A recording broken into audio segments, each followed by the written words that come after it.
उत्तर प्रदेश में दोस्तों एसआईआर की प्रक्रिया बहुत ही जोरों शोरों से चली और इसकी ड्राफ्ट वोटर लिस्ट जारी कर दी गई है। इसी के तहत बीएलओ के द्वारा आपको हो सकता है नोटिस मिला हो। और ये नोटिस क्यों मिला है क्योंकि आपका या तो 2003 की एसआईआर में नाम हो सकता कुछ प्रॉब्लम हो या किसी अन्य कारण से भी नोटिस मिला होगा। तो इस नोटिस का जवाब आपको कैसे देना है, आपको कौन कौन से दस्तावेज अपने बीएलओ को प्रोवाइड करने हैं, इस वीडियो में हम पूरी डिटेल के साथ बात करने वाले हैं।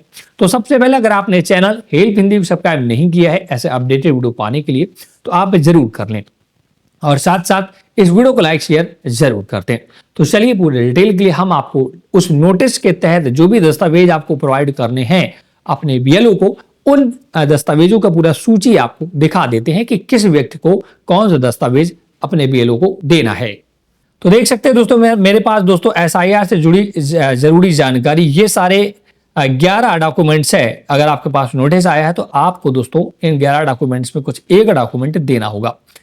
आपके इलाके के बीएलओ घर घर जाकर वोटरों की जांच करेंगे और आपसे एक गणना फॉर्म भरवाएंगे और उनके जन्म तिथि या जन्म स्थान के सबूत के लिए डॉक्यूमेंट जमा करेंगे और एक पासपोर्ट साइज फोटो लेंगे। जांच की बुनियाद 2003 के वोटर लिस्ट होगी।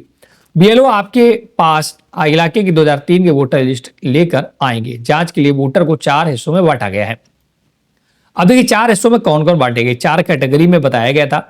देखिए आपको कौन सा दस्तावेज किस स्थिति में देना है। जिनका जन्म 1 जुलाई 1987 से पहले हुआ हो और उनका नाम 2003 के वोटर लिस्ट में भी हो। अगर आपके पास नोटिस आया है लेकिन आपको ये चेक करना है कि आपका जो जन्म है 1 जुलाई 1987 के पहले हुआ था, क्या आपका 2003 की लिस्ट में नाम भी था, तो आपको सबूत के तौर पर सिर्फ 2003 के वोटर लिस्ट की फोटोकॉपी जमा करनी है और कोई अन्य दस्तावेज नहीं देना है। कुल मिलाकर समझ गए होंगे, अगर आपका जन्म 1987 से पहले और 2003 की लिस्ट में नाम भी है तो केवल आपको 2003 की वोटर लिस्ट की फोटोकॉपी देनी है। वहीं दूसरी कैटेगरी है जिनका जन्म 1 जुलाई 1987 से पहले हुआ हो लेकिन उनका नाम 2003 की वोटर लिस्ट में ना हो। जन्म तो आपको पहले हुआ हो 1987 से लेकिन लिस्ट में आपका नाम ना हो 2003 वाली में, तो ऐसी स्थिति में आपको अपनी जन्म तिथि और जन्म स्थान साबित करने के लिए नीचे दी गई 11 डॉक्यूमेंट की लिस्ट में से कोई एक दस्तावेज देना होगा। अभी हम कैटेगरी समझ लेते हैं। अब 11 दस्तावेज क्या है वो भी मैं बताऊंगा। और एक और कैटेगरी है जिनका जन्म 1 जुलाई 1987 से 2 दिसंबर 2004 के बीच हुआ हो, तो उनके लिए 2 डॉक्यूमेंट्स देने होंगे 11 लिस्टों में। अपने लिए जन्म तिथि और जन्म स्थान साबित करने के लिए, मां या बाप में से किसी एक का जन्म तिथि और जन्म स्थान साबित करने के लिए ये 2 दस्तावेज देने होंगे। और ऐसे जिनका जन्म 2 दिसंबर 2004 के बाद हुआ हो तो उनको 3 दस्तावेज देने होंगे। देख सकते हैं अपने लिए, एक बाप का और एक मां का, इनमें से कोई 3 दस्तावेज। अब ये 11 डॉक्यूमेंट्स हैं कौन, लिस्ट कौन सी वो देख लेते हैं। जरूरी 11 डॉक्यूमेंट की लिस्ट देख सकते हैं।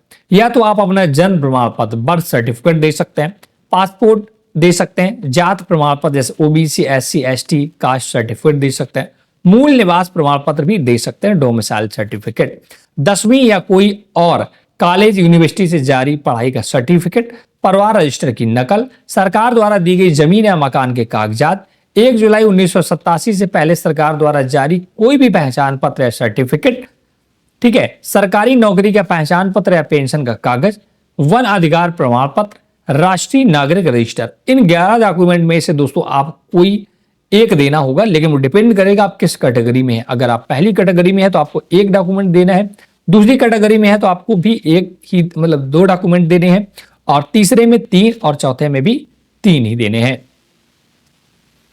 अब आपको क्लियर कट ये समझ में आ गया होगा कि अगर आपको नोटिस मिला है तो क्यों मिला है। नोटिस इसी वजह से मिला है कि आप अपना जन्म तिथि साबित कर सकें, अपना जन्म स्थान साबित कर सकें। अगर आप ये साबित करने में सक्षम नहीं है, आप 11 दस्तावेजों की लिस्ट में से कोई एक दस्तावेज नहीं प्रोवाइड कर पाते हैं, तो आपका वोटर लिस्ट से नाम काट दिया जाएगा और आप प्रधानी के वोटर लिस्ट से हट जाएंगे। इसका विशेष ध्यान रखिएगा। तो ये बहुत ही इंपॉर्टेंट नोटिस है, आप इसे हल्के में मत लीजिएगा। और इन 11 दस्तावेजों की जो मैंने लिस्ट आपको दिखाई, इनमें से बहुत से लोगों के पास कुछ ना कोई डॉक्यूमेंट जरूर मिल जाएगा और इन डॉक्यूमेंट्स को आप सबमिट करके अपने बीएलओ से आप इस प्रॉब्लम से छुटकारा पा सकते हैं।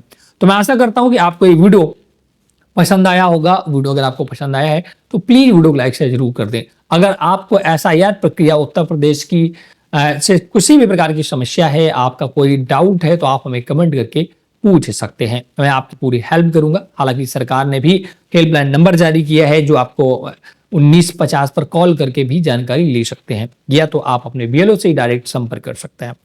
सरकार का जो उत्तर प्रदेश पंचायत चुनाव का जो वोटर लिस्ट, मतलब कि वोटर लिस्ट जारी होगी, वो दोस्तों अभी आपकी 6 फरवरी को फाइनल वोटर लिस्ट आ जाएगी, और उसमें अगर आपका नाम नहीं आया तो फिर नाम नहीं बढ़ेगा। इसलिए एक बार वोटर लिस्ट डाउनलोड करके जरूर चेक कर लें कि आपका वोटर लिस्ट में नाम है या नहीं है।